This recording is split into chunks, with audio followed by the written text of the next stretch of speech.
యోబు గ్రంథం 35వ అధ్యాయము మొదటి వచనం. మరియు ఎలీహు ఈలాగు ప్రత్యుత్తరమిచ్చెను. 2వ వచనం.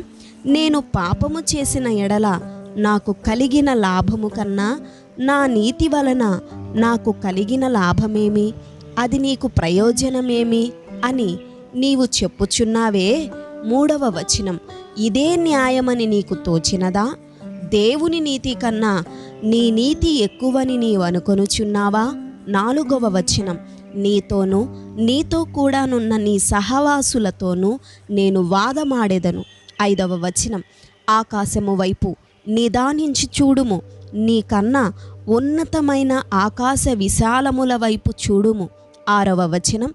నీవు పాపము చేసినను ఆయనకు నీవేమైనా చేసితివా? నీ అతిక్రమములు విస్తరించినను ఆయనకు నీవేమైనా చేసితివా? 7వ వచనం. నీవు నీతిమంతుడవైనను ఆయనకు నీవేమైనా ఇచ్చుచున్నావా? ఆయన నీ చేత ఏమైనను తీసుకొనునా? 8వ వచనం. నీ వంటి మనుష్యునికే నీ చెడుతనపు ఫలము చెందును, నరులకే నీ నీతి ఫలము చెందును. 9వ వచనం. అనేకులు బలాత్కారము చేయుట వలన జనులు కేకలు వేయుదురు, బలవంతుల భుజబలమునకు భయపడి సహాయము కొరకై కేకలు వేయుదురు. 10వ వచనం. అయితే రాత్రియందు కీర్తనలు పాడుటకు ప్రేరేపించుచు. 11వ వచనం. భూజంతువుల కంటే మనకు ఎక్కువ బుద్ధి నేర్పుచు, ఆకాశ పక్షుల కంటే మనకు ఎక్కువ జ్ఞానము కలుగజేయొచ్చు నన్ను సృజించిన దేవుడు ఎక్కడ ఉన్నాడని అనుకొను వారెవరునూ లేరు.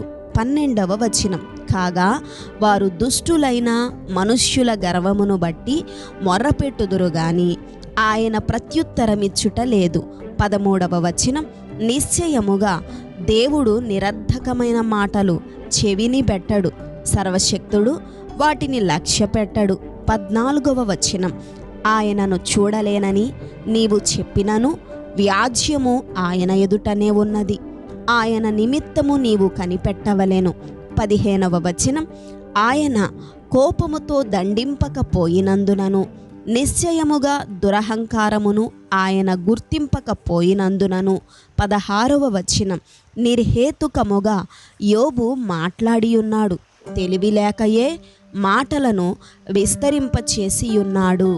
ఆమేన్.